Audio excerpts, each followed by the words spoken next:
In the heart of Abeokuta city, a young man named F sat in the dark corner of his room, his eyes wide open, staring at the cracked ceiling above.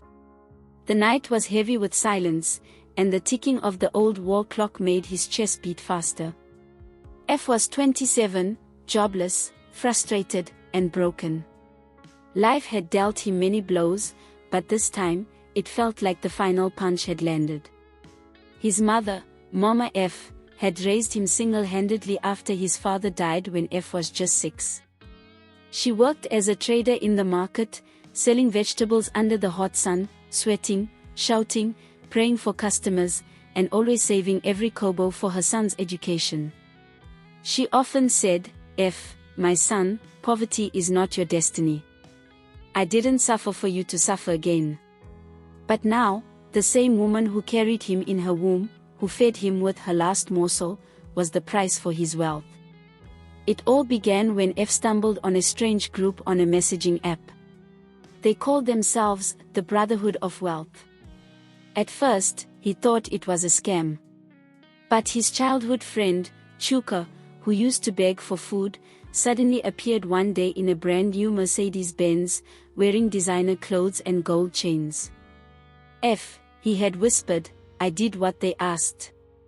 I gave them what they wanted. One heart. Just one heart." F's stomach turned. "You're mad," he said, laughing nervously. But Chuka didn't smile. He pulled out his bank app and showed F his balance. It was real. Over 45 million naira. "My guy," Chuka said, placing a hand on his shoulder, "they asked me to choose. Suffer or sacrifice. I chose sacrifice." Days turned into weeks, and F's condition worsened. His girlfriend, Boma, left him for a wealthy sugar daddy. His landlord gave him quit notice. He owed money to online loan apps. His phone rang with threats. He begged everywhere, even went for interviews where he was rejected without explanation. One evening, he stood at Third Mainland Bridge, staring down at the deep water, thinking of ending it all. But fear kept him still. That night, he received a message from an unknown number. "Are you ready for wealth or still waiting for death?" F's hands shook. He replied, "I'm ready." Within 10 minutes, he received a call. The voice on the other side was deep, commanding, dark. "Your sacrifice must be personal. If you want real money, you must give us your mother's heart." The words echoed in his mind for days. He avoided his mother. He prayed. He cried. He cursed. But nothing changed.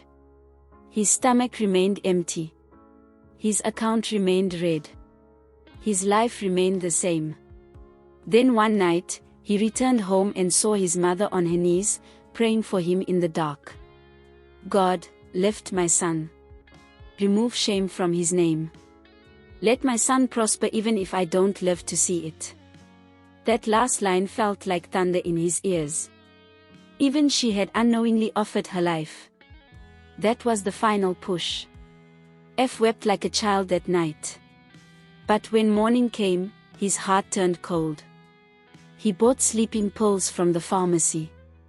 That evening, he cooked her favorite meal, jollof rice with fried plantain and chicken, and served it with love and a glass of warm tea mixed with the pills. She smiled and said, "My son, you are my blessing." That was the last thing she ever said.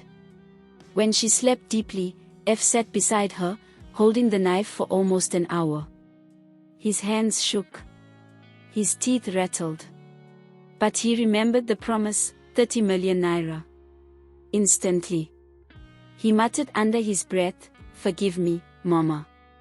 Then, in the thick silence of midnight, the deed was done. F wrapped the fresh heart in a black nylon bag, as instructed, and carried it in a small backpack to the drop-off point, an old, abandoned warehouse on Ibowoya Road.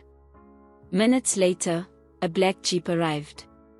A tall man in red at border stepped out, took the package without a word, and handed F a heavy briefcase. He whispered, welcome to the Brotherhood." And just like that, the jeep vanished into the night. F stood there, speechless, sweating, tears on his face. He returned home, opened the box, and saw stacks of new notes, clean, fresh, untouched. 30 million naira. He collapsed on the floor, laughing and crying at the same time. In the morning, he reported his mother missing. Neighbors joined in searching. He cried before police officers. He acted like the grieving son. No one suspected him. They believed a thief had broken in.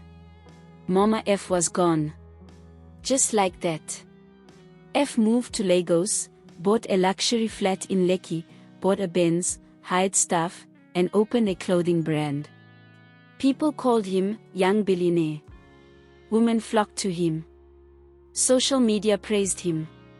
But peace left him the night he took her heart.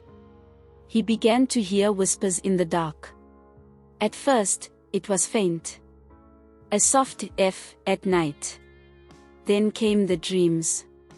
He would see Mama F standing beside a burning fire, her eyes full of tears. "Why, my son?" she asked each time. He screamed and woke up sweating. Mirrors cracked in his bathroom without reason. Doors opened and closed on their own. He played loud music at night to silence the voices.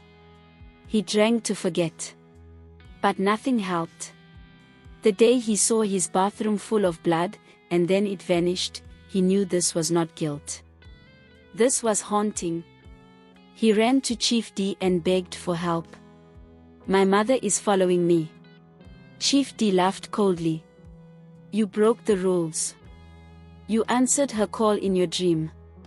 Once you answer, her spirit will never rest until it collects something from you. You owe her." F grew mad with fear. He visited pastors, native doctors, prophets. Nobody could stop the haunting. Every night, he saw her, in different forms. Sometimes with a bleeding chest. Sometimes holding the heart he removed. One night, she stood beside his bed and whispered, "You took my heart. Now I will live in yours." F stopped sleeping. He stopped eating. His business crashed. He tried running away, but she followed. In Abuja, in Port Harcourt, in Dubai, her spirit reached him. On his 30th birthday, he received a letter under his door. No name. Just one line, "Your payment is incomplete." That night, he dreamt of her again. This time, she pointed to his chest and said, "It is your turn now." He woke up gasping, feeling pain in his chest. Doctors said his heart was fine.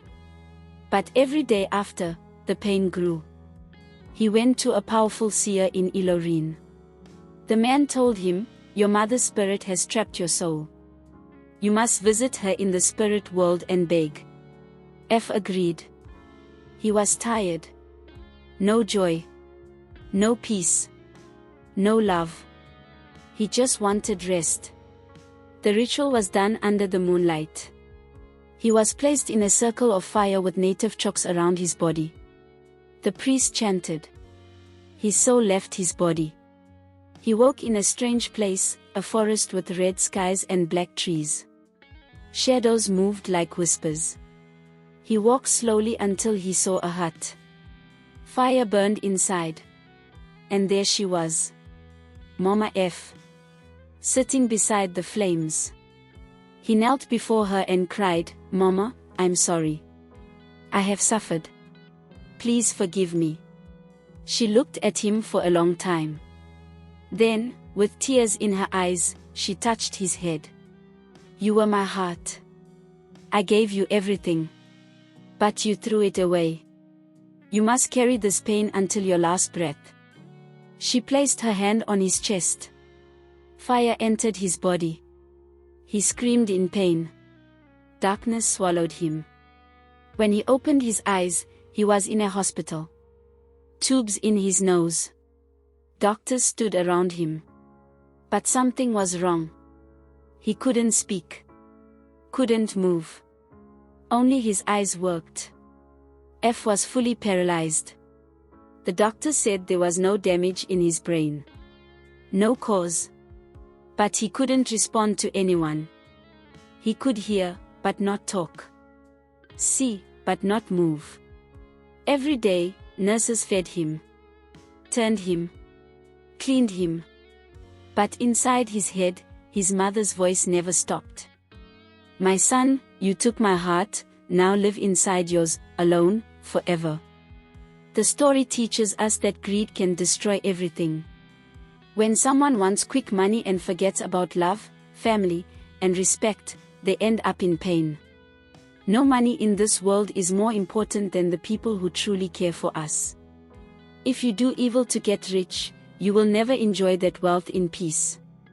In the end, what you give to the world comes back to you, either as a blessing or a curse.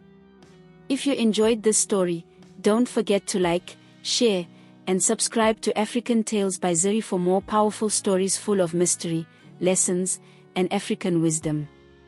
New stories drop every week.